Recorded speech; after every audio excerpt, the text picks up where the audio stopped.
Hello, welcome back to our Teacup commentary. Today we're doing something a bit different. We're doing a bit of an update on Lorne Armstrong and a bit of his life history, really. I don't know how this is gonna go. Recently, I haven't been having like time, or I haven't been able to manage my time like well. This entire week has been kind of hell. I just uploaded the hamburger video. I have to record this. It's Wednesday, and then tomorrow I have to record again for next Monday, for the Halloween special that I've thought up. But so I'm a bit all over the place. So yeah, forget what I'm. Don't worry about me. Let's get right into this. So, of course, there's no video of or maybe there are videos on Lorne Armstrong, and if you don't know who he is, right? He actually has a YouTube channel, right? He doesn't upload it on it anymore because he asked the question, and maybe we'll see that in the TCAP fandom. But he truly thought that the people watching him were his like fans, like people that actually watched him. He thought that they actually cared about him. We have videos like this. Lorne just cooking. In the pan here today. The Lorne reality show vegan porkless bites with the rice. Yeah, so he's just cooking, Well, there's only one angle, but if you got to the comments, I believe, because I've seen one of these. There was a guy that I had mentioned, like, we should have multiple camera angles, because like right here. I like it. I like it a lot.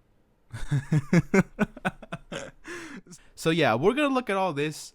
If you don't know who Lorne Armstrong, right? He showed up on the To Catch a Predator show. He got caught trying to meet a 13-year-old girl named Kayla. His chat logs are all over the place, and yeah. So let's just start reading. So first, the alias he had, right? He had the alias of Lorne A 2014. Relatives, right? Mama Gwen is his mom. Roy Armstrong, his brother. Ralph Armstrong, his other brother. Lori Armstrong, his sister-in-law. Affiliation and occupations, right? That Lorne has had is construction worker, right? Was building a gym for a church before the sting. Yeah, he had mentioned that in his segment that he was building. He was a construction guy. A LOL operator, right? A karaoke singer, a truck driver, and an attempted YouTuber. And on that note, on the attempted YouTuber part, we're going to look at his channel that he kind of just let go, okay? In the time of this happening, right? 5 years ago, it is a pretty long time. He asked the ultimate question here, and I believe it was this one. As you can see, I've already seen it. I don't remember it. I probably skipped through most of it. But he basically really thought that his fans on YouTube really liked him. In the fandom, right? I believe that it shows that someone eventually told him, like, hey, Lorne, no one truly likes you on YouTube. They're just making fun of you.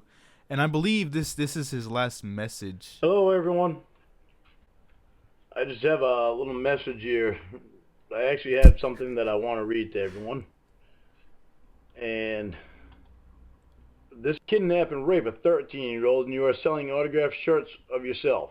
You spent 5 years in prison, and now you put on bare basic cooking shows and get catfished over and over again by women you think want to be your girlfriend. Most of the people who are leaving comments, man, you can see the tears, past those eyes. He's fucking crying about it. Are using your own quotes from your chat log because they think you are a joke. Yeah. See, exactly what I'm saying is that people really they made fun of him all across his YouTube, of course, right? I don't know what he expected, really. He truly thought that people liked them. One of the top commenters here is Kayla would be 25 years old now. You should give her a call. That's pretty funny. But yeah, he ends up just I think either, explaining. because I won't make them again. I won't make anything that says cod on it. Because, I'm wanting to live now in the present. I just Yeah, so just from that, he's giving off the impression that he wants to go live past how he said the entire TCAB segment of his life, the part of his life where he was under so much fucking fire with NBC and the entire TCAP community, right? But of course, that's not easy to do, especially when you become a sexual predator, a sex offender, right? But yeah, reading the chat log segment, right? It says Lorne freshly moves from his home in Cambridge, I assume that's Minnesota, Emmy to Nashville. I don't know. Tennessee, to Nashville, Tennessee. Began chatting with a perverted justice decoy who used the alias Kayla Princess 94.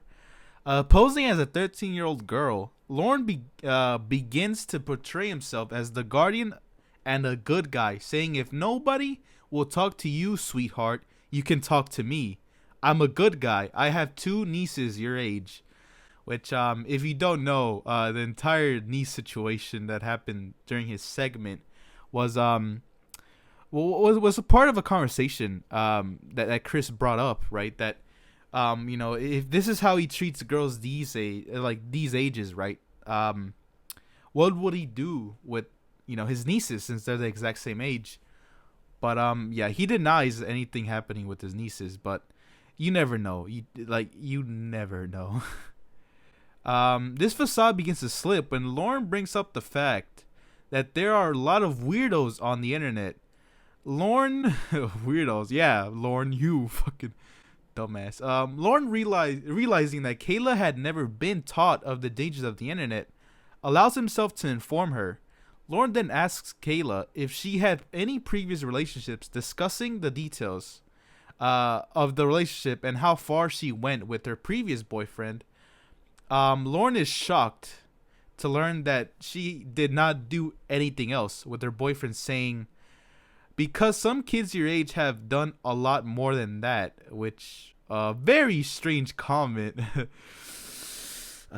I don't know how the fuck you would know that, how you would know what kids your age, quote unquote, would do.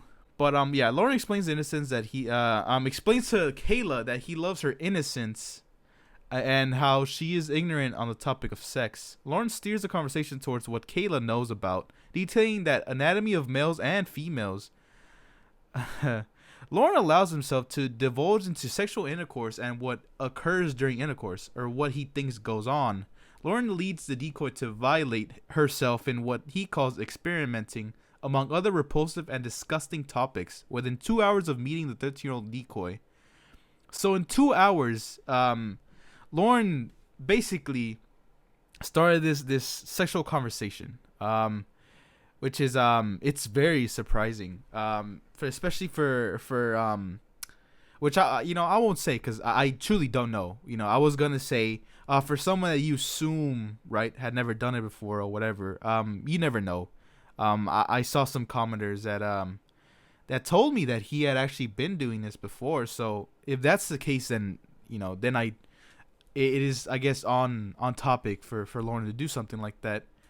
Lorne continues to chat with a decoy for over a month, detailing his plans to abduct and rape the girl, taking her from her home in Bowling Green, Kentucky, to his apartment in Nashville. During this month, Lorne became extremely possessive of the decoy, becoming jealous of family friends and especially her ex-boyfriend, Derek, oftentimes being intimidated by the adolescents. That's the adolescent. The agenda Lorne set in place persisted throughout the 408 pages of chat logs, oftentimes creating wacky and memorable phrases and situations. One of these situations, included within the airing of the sting, consists of Lorne naming and personifying his appendage, Mr. Penis, quote unquote, as well as the decoy's Mrs. Vagina. Lorne would also use his webcam to expose himself and put on a show for the decoy, often making comments in correlation. Notable throughout the chat log is Lorne's lack of knowledge about sex, Wait, what? Lorne was all. Wait, Lorne also did not know much. Like that's like the fucking deaf leading the blind or whatever. Like, I mean the blind leading the deaf, or you know the fucking saying I'm trying to go for. But for all of this, the channel contains extensive grooming practices and absolutely sickening undermining of the decoy and her parents. Phone calls between Lorne Armstrong and the decoy exist and are available for streaming on platforms such as YouTube. So let me check if this is actually it. Oh my god, these are an hour-long phone call records. Kayla. What the fuck was that? Kayla. Oh man, that's good. It's almost like you're talking to your fucking dog.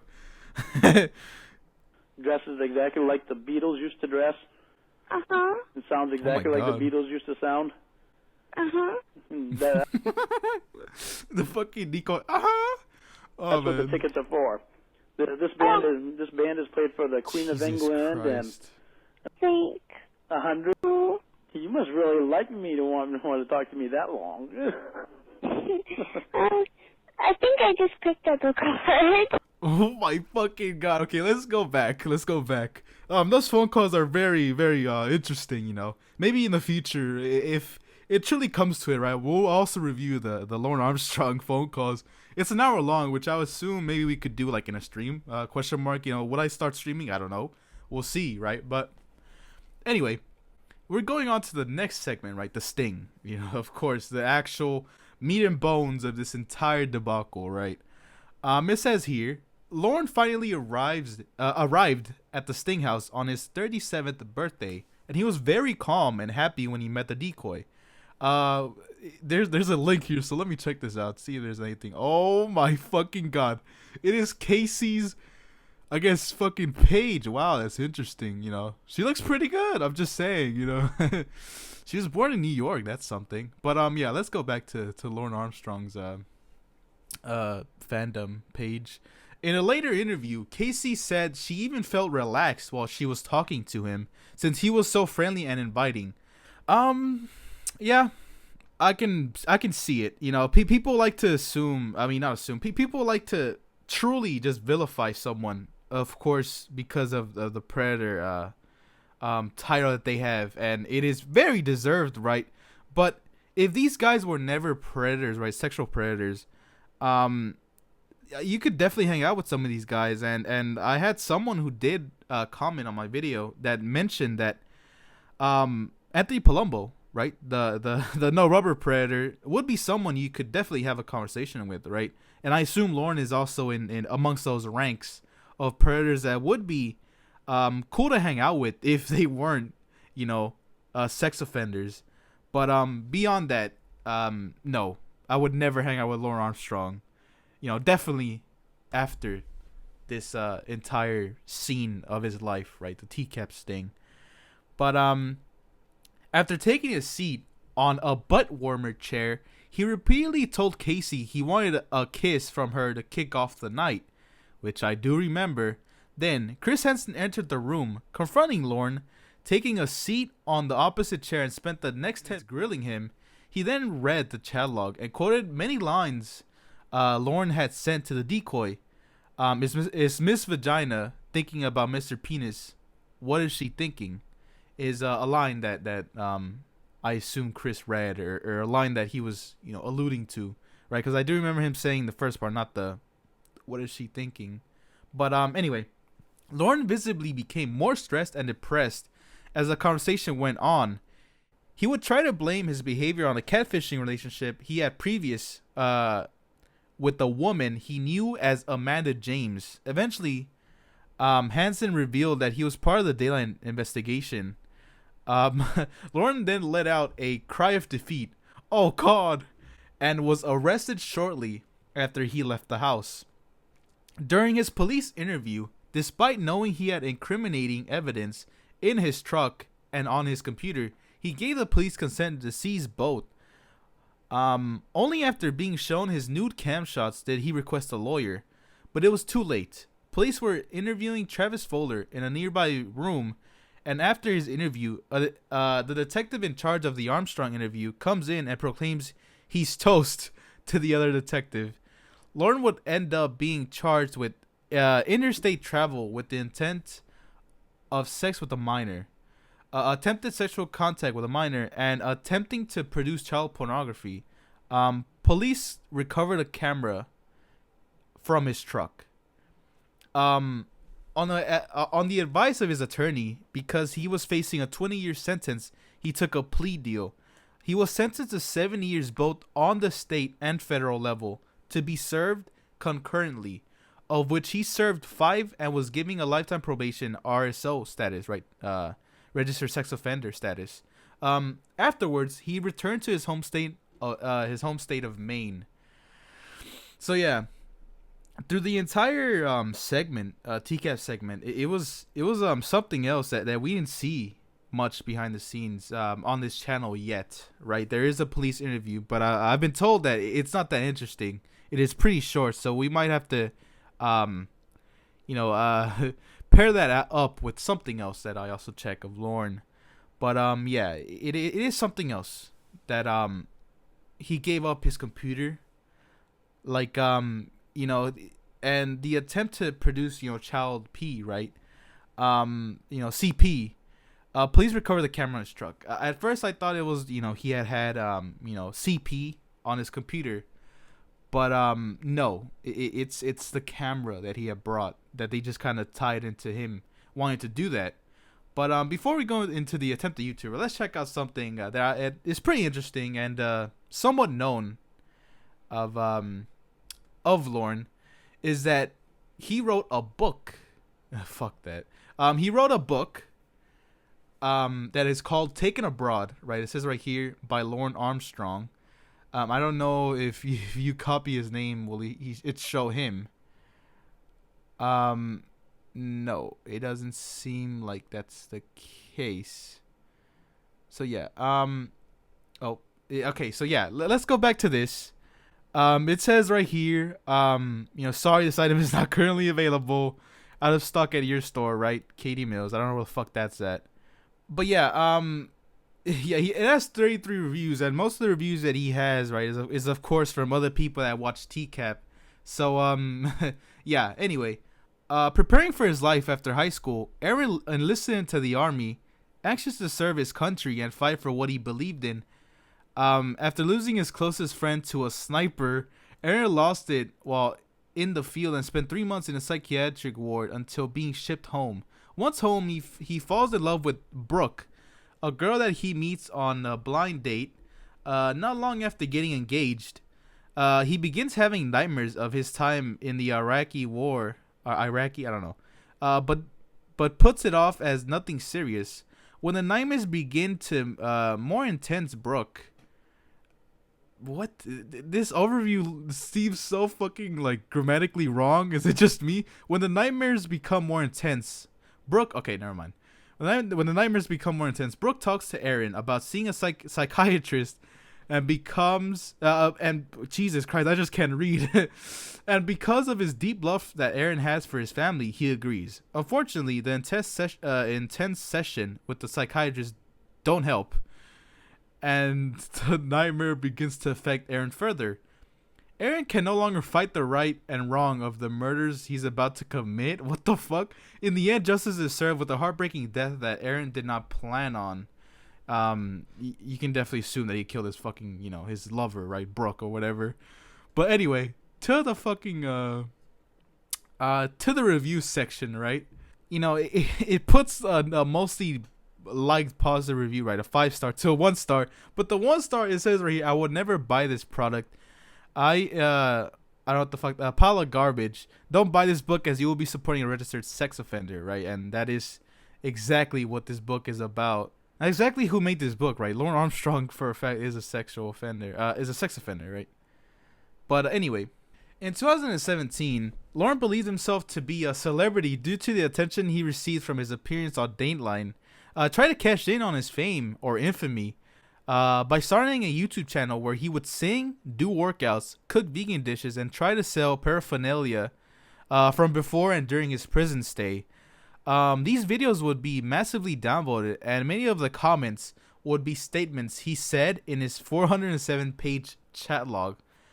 Though he wouldn't recognize they were using his words thrown back at him, he tried to sell a shirt of a still of him from the TCAP, from TCAP, for $40 with the phrase "Don't yell, I'm sensitive," which is a rephrase of his infamous "Well, yell at me, why don't ya?" The legality of selling such a shirt was suspect at best, considering he was using an image from the show, which would not only be a copyright issue, but a possible violation of the Son of Sam law, which prohibits criminals from making money from their crimes. That being said, he only sold one shirt and he never shipped it. So yeah, I actually wonder who was the only guy that actually bought a shirt. Realistically, only selling one shirt would definitely put you in a position to not fucking, go along with the order. But anyway, after being sent a direct message from a YouTube user named Artsy Tiger, letting him know that all of his supporters were actually making fun of him, he went on YouTube to make what would end up being his final video entitled "Important Message," in which he addresses a DM and asked the commenters, the same people trolling him, if he should continue or stop making videos. Lorne would stop making videos, but leave the channel open to the public. Lorne's YouTube career came to an end when he was arrested for a violation of parole in the autumn of 2019.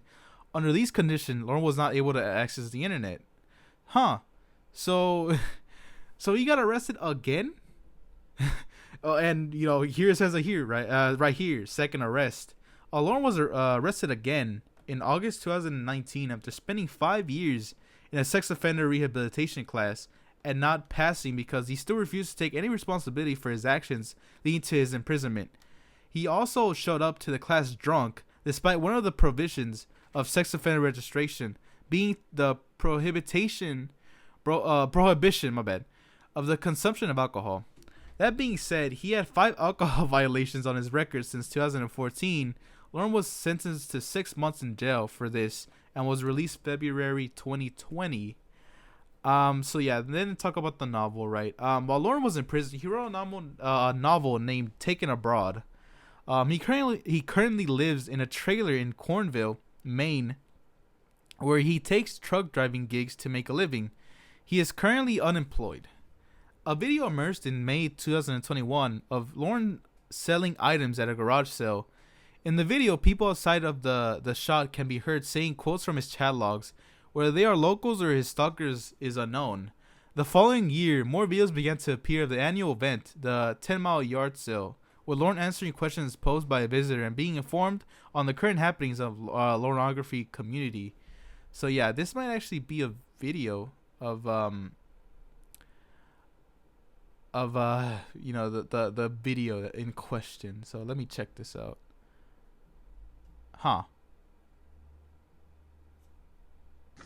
It's right here? Yeah. Turn that on? Turn it on. So yeah, no, this isn't the video of the garage sale thing, but still,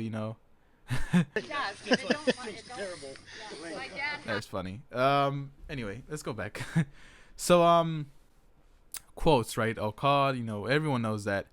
Trivia. Lorne has a heavy New England accent, which is commonly made fun of when people quote him. For example, instead of saying "not a whole lot," they say "not a whole lot." and instead of saying "oh God," they say "oh God." Despite wearing a Boston Red Sox cap to the house, Lorne admits that he doesn't even watch baseball, referring to his genitals as Mr. Penis and the decoy's genitals as Miss Vagina. Okay, I read those two together, but they're not. Anyway, Lorne's chat is infamous for being one of the longest ever in the history of TCAP. In total, 15,971 messages were exchanged. The decoy had sent 7,385 messages, while Lorne had sent 8,586 messages, which is about a 16% difference between the number of messages sent. 82,889 words were exchanged within these messages, with the decoy providing 22,287 words, while Lorne contributed 60,602 words. This is almost the 172% difference between words exchanged. Wow. Lorne was arrested for a DUI pre-Dateline when he drove a van into a house. Lorne blamed his brothers for the crash and the arrest, saying he drove because he didn't want them walking home. He also tried to downplay the charges against him, saying he was only a few sips over the limit. He has swindled an elderly couple out of $30,000 for promising to renovate their home and then skipping out. He would be taken to task about this by the TCAP community on his YouTube channel. He had promised to pay them back. At the time of his last video, he had paid back less than $100. Ironically, this would lead to one of Lorne's biggest critics, Nathaniel Trevor, taking out a fundraiser in the couple's name and then disappearing from the internet with the proceeds. So someone named Nathaniel Trevor basically scammed people for out of money, saying that he would donate that to the couple that Lorne had scammed, basically, which is something, I would have never thought that someone would benefit from Lorne like that, at least monetarily, right? But anyway, the Church of God is a mock religious group based off Lorne, which takes all of his crimes and character flaws and satirically pokes fun at them under the guise of worship. They even have their own Bible known as the Holy Lorneography, which is 407 page of chat, which I assume is the chat logs, right? Some have taken their mockery of Armstrong to the point of obsession and have even showed up to his trailer in Cornville, Maine, to harass him, as well as go to the Yelp page of where he works to place fake reviews. Lorne revealed this has gotten him fired at least once from a milk hauling business he was working for. So yeah, it really seems like Lorne's life is will and forever be under the scopes of this Church of God. Yeah, I don't know if you should endorse this type of behavior, right? I understand they did something really bad, but this is just bullying at this point, right? I love to see it, but at the same time, is it okay? I don't know. Right? But anyway, despite being 50 years old, and through his own admissions to Chris Hansen, Lorne has never had a real girlfriend, as every girl he's ever had a relationship with pre and post TCAP have been long distance catfishers. Wow. Apparently Lorne has actually never been in a real relationship before. That is very sad. Lorne is 50 years old now, according to this, right? And he's never ever fucking been in contact with a woman. That is pretty sad. But he deserves it, right? especially post TCAP, right? Maybe before that, maybe not. It depends what he was doing at that time, right? But anyway, in 2012, Lorne tried suing NBC for $40 million and tried going through the appellate court. I guess that's appellate. I don't know. Court of Kentucky to get his conviction overturned due to what he perceived as a poor counsel from his public defender, including relief money. Both were thrown out. He would write a letter, right? He wrote a letter to get the judge proceeding over his case to make the bracelet he brought inadmissible as evidence because of his words. It was crap. Because in his words, it was crap. As well as the condom saying he had them because he sang at karaoke bars. Holy shit. That's funny. I don't know if Lorne is good at singing. Maybe at the end we could check out, one of his videos. But at karaoke bars, he basically was preparing for a woman just to fucking jump on him, right? After just singing a few fucking lines at this karaoke bar. Fair enough. If you like karaoke bars, right? More power to you. Me, I couldn't sing in front of people. Ramona has said that she made her character a black woman in order to see if Lorne was racist, but he showed no inkling towards that, even saying his mother approved of her. Huh. Ramona, I assume that's, the decoy, like the real person behind the decoy. But what? But then what? But then he showed up to. I actually don't think. This must be something else. It must be some like post TCAP fucking trolling he received, right? It has to be, because I was gonna say like Casey is in no way, dark. She's as white as it could get, right? So yeah, I think it has to be some other troll that they pulled on Lorne Armstrong. But during an interview with Joey's TCAP channel, wow, Lorne revealed that out of all the predators in the Kentucky sting, John Elliott creeped him out the most. His reasoning was that John's smile was unnerving, given the context of the situation he was in. He would also say that during his interactions with James Travis Fowler, he would act catatonic. I actually don't know who this James is. Oh, this guy. I don't think he's one of those famous predators that came from the Bowling Green. There was so many so little predators, but the John Elliott one I agree with. John Elliott is definitely one of the guys that I think does the smiling act right. He smiled during the interrogation the worst. Him laughing at the occasion really fucking it boils my blood, But anyway, Lorne had a dog named Bud at the time of his Dateline appearance. He named the dog after his favorite beer, Bud Light. Lorne is known as 87 after graduating 87 out of 87 of his high school class. So yeah, it seems like Lorne was pretty fucking dumb. But yeah, that's it for this part, right? The To Catch a Predator wiki. We're gonna look at that claim that he gave to NBC, right? The fucking attempt of him trying to sue NBC, right? We're just gonna read the beginning parts, right? I think the entire full file is here, but we won't look at that fully. So these are the facts as it's stated, right? Plaintiff's complaint alleged that on October 18th, right? The plaintiff is Lorne Armstrong. That on October 18, 2007, defendant, in concern with the local police authorities, conducted a sting operation in Bowling Green, Kentucky. Plaintiff claimed that the defendant lured him to the sting house prior to the date alleged that he had been chatting with a decoy in an adult chat room. The decoy claimed to be an underage female. Then she invited the plaintiff to meet her at the sting house. Although plaintiff initially declined, he eventually agreed to meet the girl at a house in Bowling Green. When plaintiff arrived at the house, he was placed under arrest and taken into custody by the local police.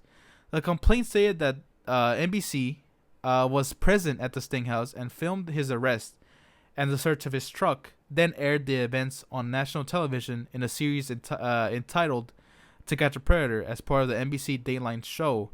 Lorne claimed that that NBC also made material related to his online conversations with a decoy available to the public on various internet sites. So he's saying that they put his chat logs on blast on the internet. But anyway, plaintiff alleged that the defendant libel, slanderous, and defamatory accusations have caused him mental anguish. Plaintiff also alleged that the defendant's participation in his arrest and search violated his constitutional rights under the Fourth Amendment. He also asserted state law claims for intentional disclosure of private facts, intrusion on the right to be left alone, harassment, intentional infliction of emotional distress, and negligence. Finally, he asserted that the defendant was liable for violating the journalistic code of ethics. Okay, on initial review, court dismissed plaintiff's claims under 42 USC under 42 USC. Fuck, man. Under 42 USC 1983 as time barred. His claim for violation of the journalistic code of ethics was dismissed for failure to state a claim. The court allowed his Kentucky state law claims for invasion of privacy, intentional infliction of emotional stress, and negligence to proceed for further development. Oh shit, man! I had such a struggle reading this fucking document, guys. Oh my god, yeah, that's something. We're gonna look at a bit of his fucking singing, just to I'll comment on his video. What should we say? What should we say? Fuck, this is an opportunity of a lifetime. Fuck. Let's write. Let's see. We all miss you, Lorne. Whatever. Please come back, baby girl. Dot. Okay. Yeah. Anyway, let's check out a bit of his singing, just to end the video. I don't know how long it is, right? But I've been recording for a while now. Yeah, okay. So, God bless the USA. Hello, darling. Sacred grounds. Don't be cruel. I can love you forever. Let's do this one. Okay.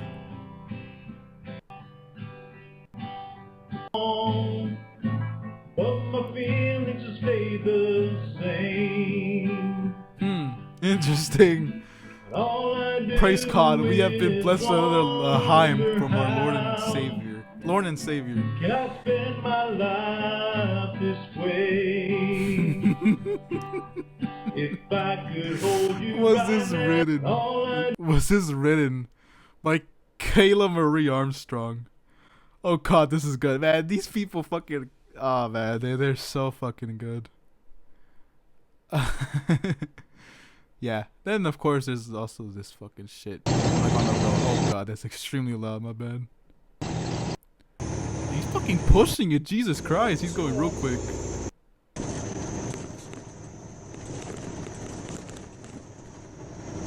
He did say something. School off to my right, they built the school. A school? School what? Oh no! Run! Oh no! A school near Lorne is not a good fucking thought to have. That's not good. There was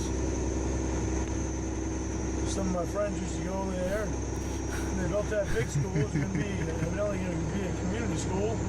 Now they don't even use it.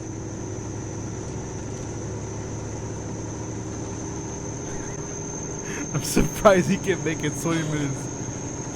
Make a 20-minute video between all of his catfish calls. Lorne's becoming quite the YouTuber. At this rate, Lorne will be the next PewDiePie. Yeah, these people were trolling the shit out of him. And of course, that's the who are these people? What the fuck? What? Okay. Any community posts? No. Playlist? Nothing? No. Okay.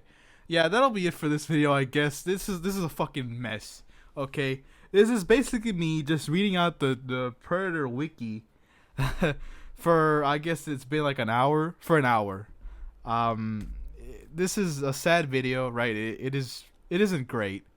But I hope you liked it. I'm trying something different, I know there are some people, right, and I am the same, where I just like to put a video of someone talking in the background while I do things, right? I play games, I draw, I study or whatever, right? Just to have, background noise. And if you're the same, right, hopefully this video is to your liking.